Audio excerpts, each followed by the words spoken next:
Hello everyone, Neve here, and we are doing my last My Magical Month. This is the My Magical Month of December, and I'm going to make this a little shorter than the previous ones because I've switched to a month ahead instead of a month recap. So in December, I did the my first Enchanted Expectations, and that is basically my month ahead. And so I'm kind of switching these around, but in the beginning of my Enchanted Expectations, I will do a short recap of the month that just went by. But I omitted that in the first video so that I could still do my last My Magical Month. And the other reason this is going to be shorter is that I am still very sick, actually. Actually just had to pause to cough. So each day I've just not been sleeping well at all. It's an ear, nose, throat thing, so there's a lot of nose and throat and coughing and my ears hurt, so it's a lot of that kind of stuff, and that's like the worst kind of colds for me because it makes it so I have a really difficult time sleeping. And so I've, last few nights, I have not slept well. But just before I did this video, I took a nice 2-hour nap, which was nice, and I think revitalized me a little bit. And I've got a cough drop in, so my mouth, or my voice might sound a little funny. Hopefully the mic doesn't pick up the cough drop noise too much, but yeah, anyway, I am like slowly feeling better, but yeah, so, and I want to get this done, and I'm filming this on New Year's Eve right now, and it will go up tomorrow on New Year's Day. So Happy New Year, everyone. All right, so these are now officially done. Well, not officially. Well, this one's going to be officially done by the end of the video. But we'll start off with my nightly tarot journal here. And I'm going to go to the first week of December. So this was it here. Okay, so I used the Yuletide Lenormand and the Ghosts and Spirits Tarot. And I actually did this for 2 weeks because I don't just have this week, I also have the next week. So I really enjoyed using these two decks. So let me lay something out here. Okay, so what I did for this, for my nightly readings with this combination, I used the Lenormand cards as houses and then read the tarot cards in a tableau style in the house of, so like this one, the Seven of Wands is in the house of Bouquet, and the Knight of Wands here is in the house of Book, and the Queen of Cups is in the house of Fox. And I really enjoyed this, and this combination, these two decks go together so well. They're like made for each other. They look so good together. And straight up, the Ghosts and Spirits Tarot is definitely a winter deck. This is, like, a lot of people might think it's a, like, it's a Halloween type deck, but because it's ghosts and spirits and things like that. But to me, these Ghosts and Spirits are totally winter ghosts. This feels very Dickens to me. It feels very Christmas Carol, Ghost of Christmas Past, that kind of thing. Oh, this is upside down. So, yeah, and I was just big time in the mood to use this deck in particular, the Ghosts and Spirits, during the month of December. I don't pull it out a lot, and it really does have a wintry theme to it. Like it's all the blues, I think. The only thing I don't like about this deck is that the backs are kind of mismatched, because the backs have this stark white border with these white, like, cartoonish ghosts, and then all the fronts, like, the style is very different on the front.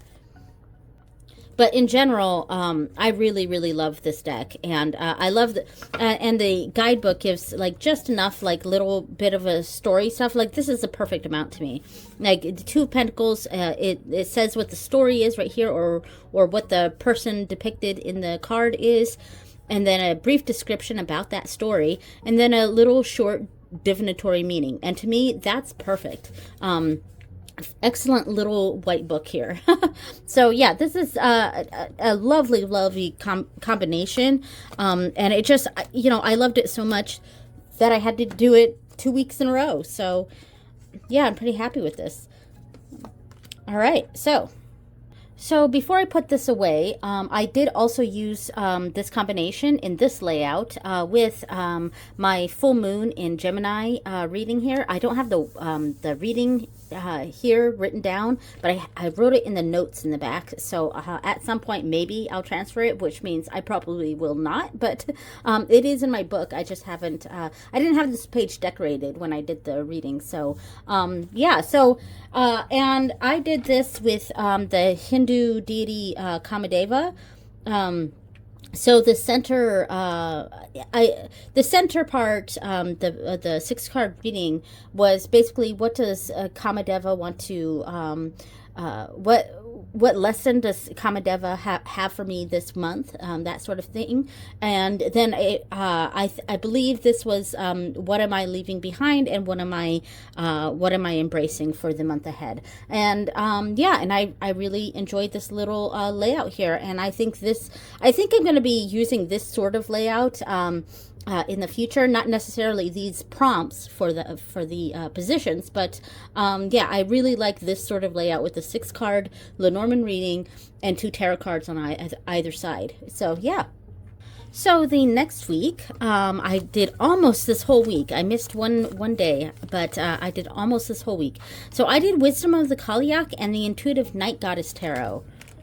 And here they are. I keep the Intuitive Night Goddess in the bag, the mesh bag that it came in. I got this in a Witch's Moon box like over a year ago. Oh, it does not want to untie. There we go.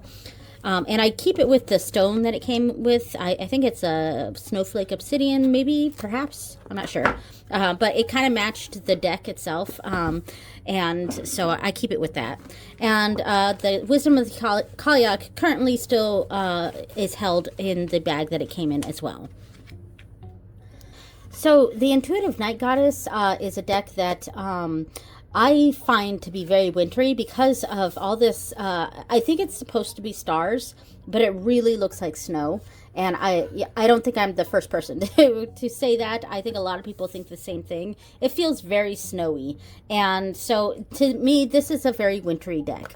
And I do actually really like this deck. I think the name of it is incredibly way too long. I often just call it the Night Goddess Tarot, but one of the reasons I like this deck is that while the goddesses that are depicted in these cards are supposed to represent real goddesses, they aren't named really, especially not on the cards. And to me, that helps a lot because I don't want. Let me try to word that differently. So I don't. Particularly like decks that are multi-deitied or have deities from lots of different cultures and stuff. Like I get the purpose of that, and I get the representation, and I think that's great.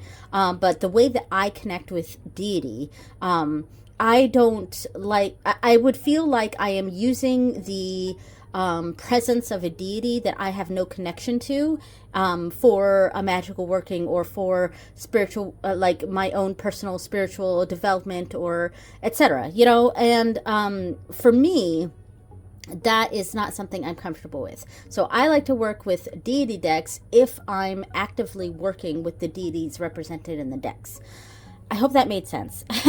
But what I like about this deck, the Night Goddess Tarot, is that because these deities aren't really named, they can be they just kind of represent general womanhood to me, or a amorphous you know, being, you know, like not amorphous, but you know what I mean. But like it's not a specific deity, and because of that, I actually found that I really like this deck, and I would not have bought it on my own.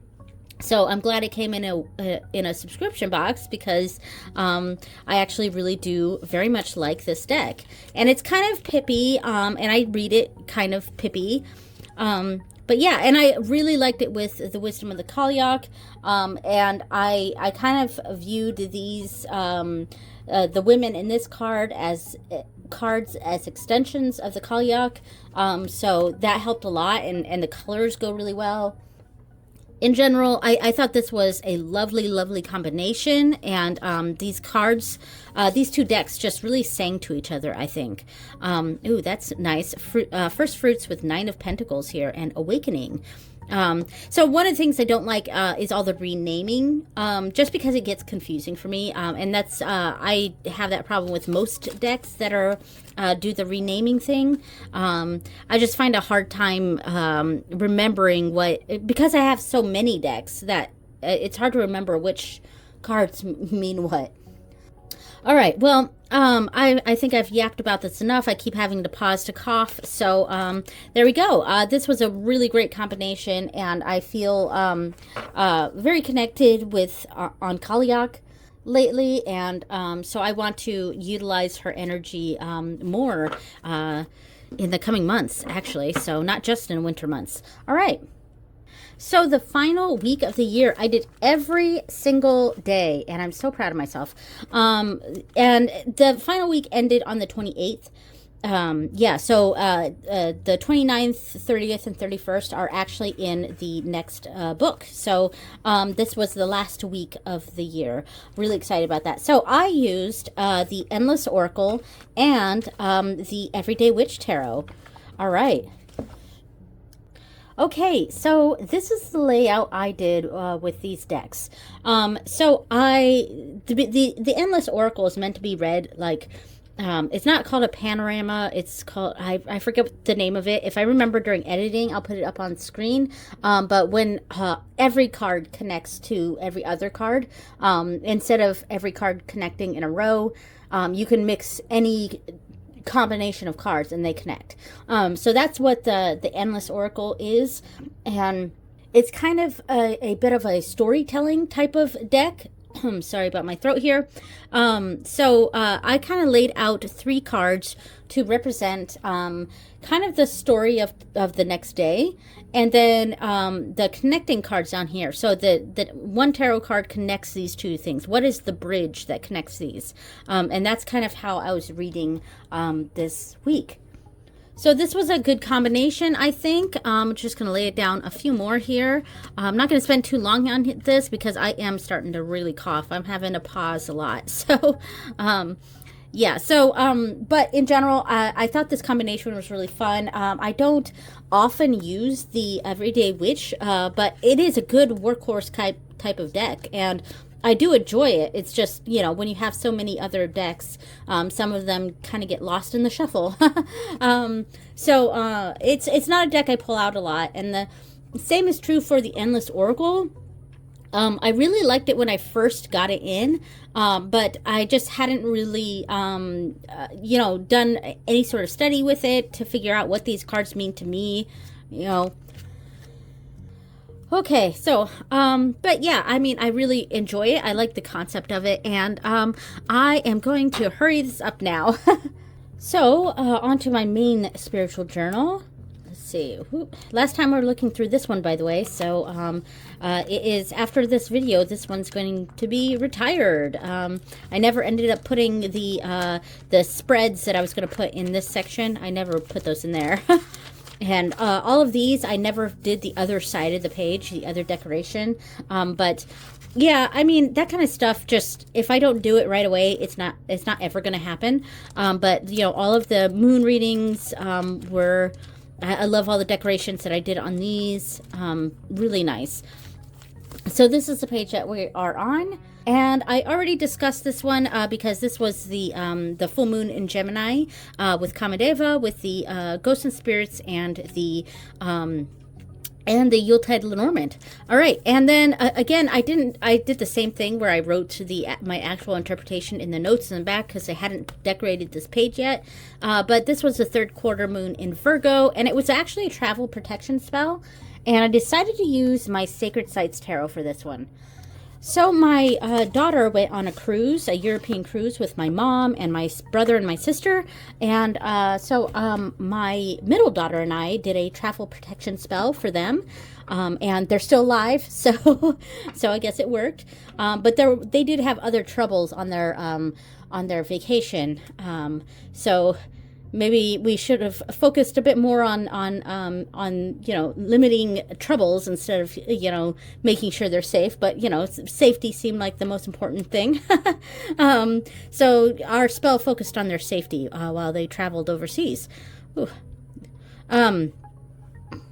Unfortunately, when they got home, they brought with them an illness from the cruise, and that is what I currently have. And I am I am so sick, and my poor mom and my sister are absolutely like terribly, terribly sick because they stayed with us for Christmas after they got back.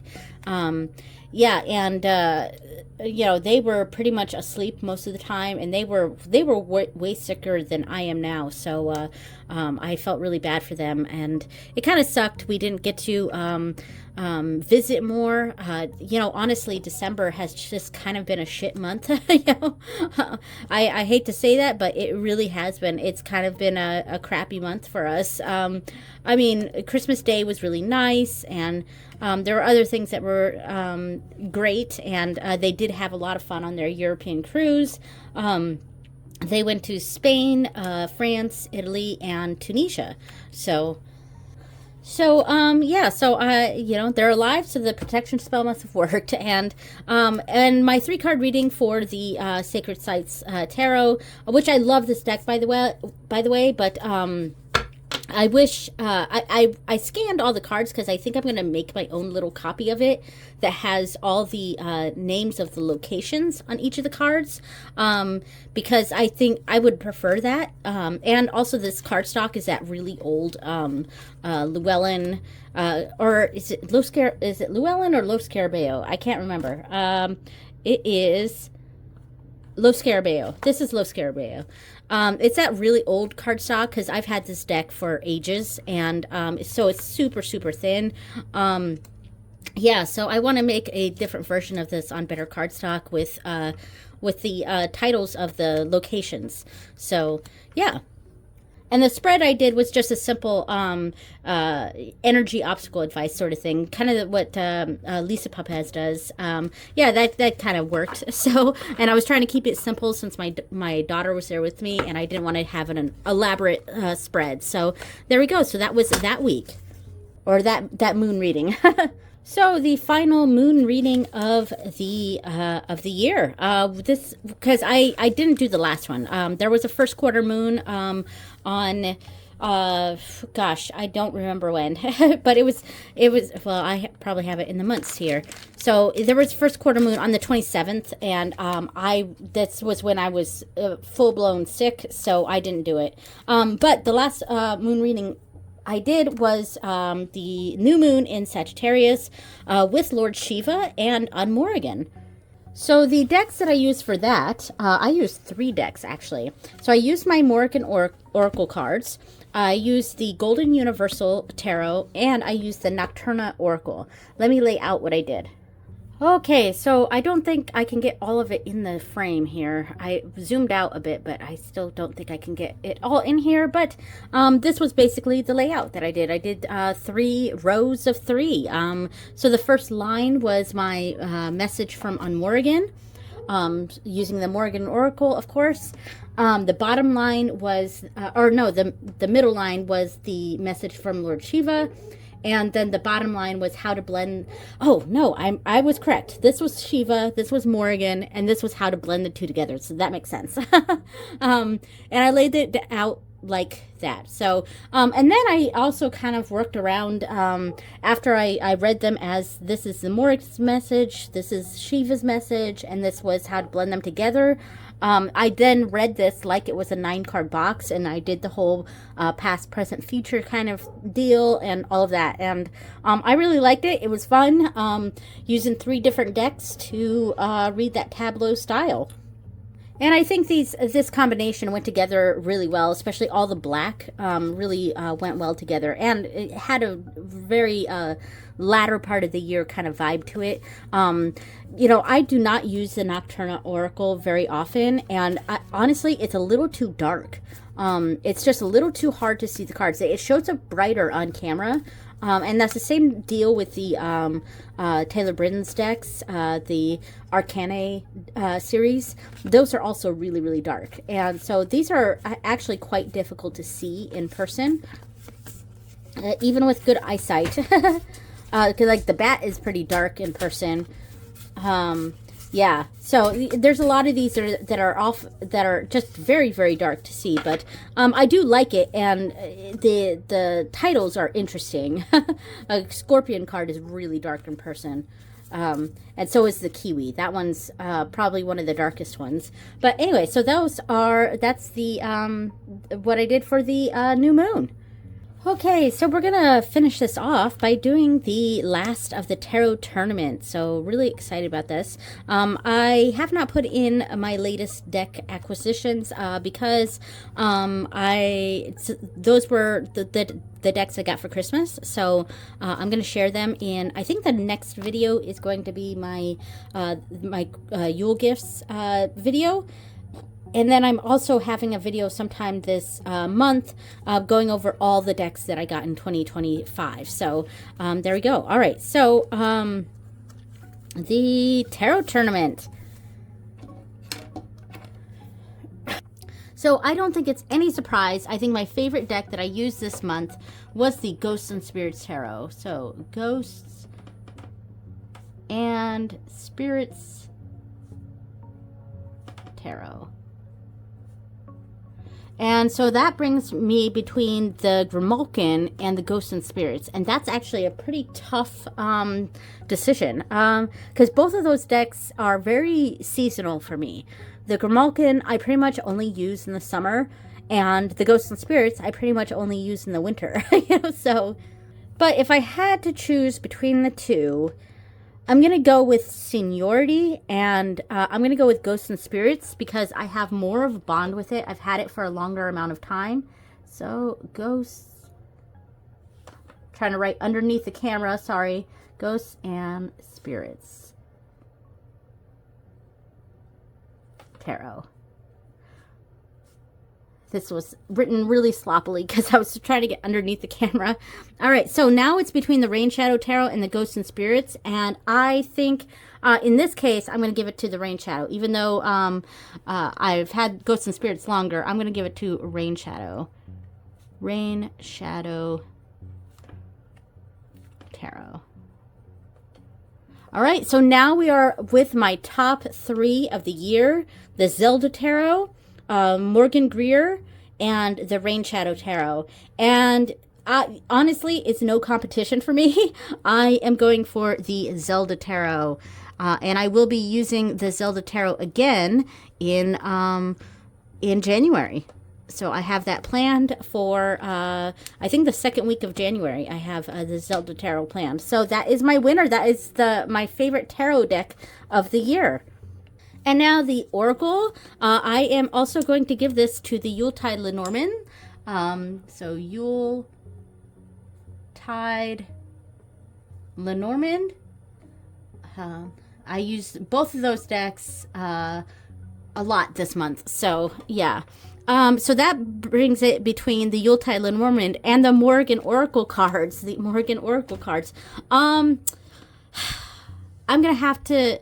overall, even though Yuletide, I did use the Morgan Oracle cards this month. I only used it for one reading. That's why I gave it to Yuletide Lenormand. But overall, I would say I would choose the Morgan Oracle cards. So I'm going to say Morgan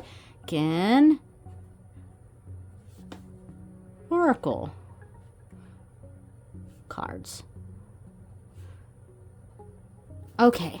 So now that brings it between the Urban Crow and the Morgan Oracle cards, which is pretty funny. I'm going to go with Urban Crow, actually, because that one's actually very useful. I use that for a lot of different things. The way it's set up is, Crow. Urban Crow. All right, so the way the Urban Crow is set up, it's a very useful Oracle deck, and I like it for spread positions. It's kind of a spread machine like that. And it's very good keywords, and I love the art, of course. So between Radiant Sun, Mildred Payne Secret Pocket Oracle, and the Urban Crow, I'm giving it to the Mildred Payne Secret Pocket Oracle. Yes! That has hands down been my favorite Oracle of the year, favorite deck of the year, honestly. And I talked about that in the end of year tarot tag, so definitely go check that out. But yeah, so those are the winners. We have the Zelda Tarot and the Mildred Payne Secret Pocket Oracle. And that, my friends, is the end of this book. And that is the end of 2025. All right, so really excited to start the new year. I'm going to end this video like now because my throat is killing me. I've paused this a lot to cough and paused it to go blow my nose. So, thank you so much for watching, guys. Thanks for sticking with me for 2025, and I hope my channel grows at least a little bit in 2026. And I'm also really grateful for all the people who have been commenting on my videos. That really helps my channel out a lot. And I'm always really happy to get comments, especially nice ones. The mean ones make me laugh a little bit, but you know, getting mean responses is kind of a sign that maybe, you know, my videos are getting some reach. So I don't know. And I have gotten a few dislikes on my videos lately. So I don't know who's there's one person I think that is disliking a couple of my videos, but you know, I've gotten on some person's nerves. That's fine. That's engagement, right? So thanks so much for watching, guys, and I will see you next time. Happy New Year. Bye.